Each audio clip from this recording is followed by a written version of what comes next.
দিয়ে ব্যাটার বানিয়ে নেবো।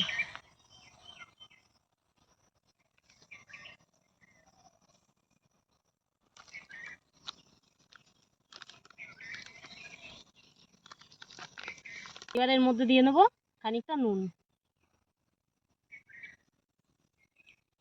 1 চিমটে মতো হলুদ, আর দেবো সামান্য পরিমাণে কালো জিরা, জল।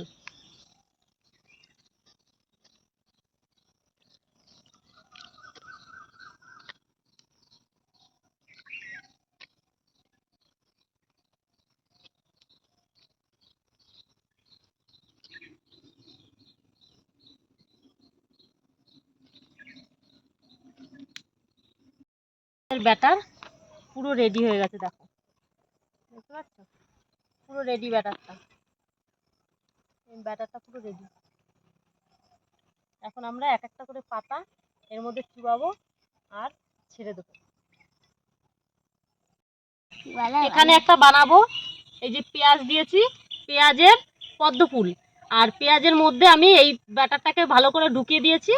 এরপরে আমি দিয়ে দেবো পেঁয়াজটাকে, দিয়ে দেখা যাক। অনেকেই দেখছি বানায় পদ্ম ফুল, আমিও আজকে ট্রাই করলাম পদ্ম ফুল বানানো। এবার দেখি কেমন পদ্ম ফুল হয়, আপনারাও দেখতে থাকুন ভিডিওটা। পদ্ম ফুলটাও তো নিতে হয়, নিয়েছি তো হবে না। এবার নামানোর আগে আরেকবার করে নিয়ে হয়ে গেছে, এটা আমি আর মুন্নি খেয়ে নেবো। বৃষ্টি নামবে, মেঘ করেছে জম্ম মতো। বেগুন কটা দে, হয়ে গেল। তাহলে বেগুন কটা বলি, একটা বেগুন ছিল গাছে, সেটাও নিয়ে এসছি। যেমন নি ওটা ভাজা হোক ওখানে। বন্ধুরা দেখুন আমাদের পদ্ম ফুল রেডি। এই যে আমাদের পদ্ম ফুল, পেঁয়াজের পদ্ম ফুল পুরো রেডি। তুলে নিচ্ছে এখন এর মধ্যে। মাসিকে তো সবাই দেখছে।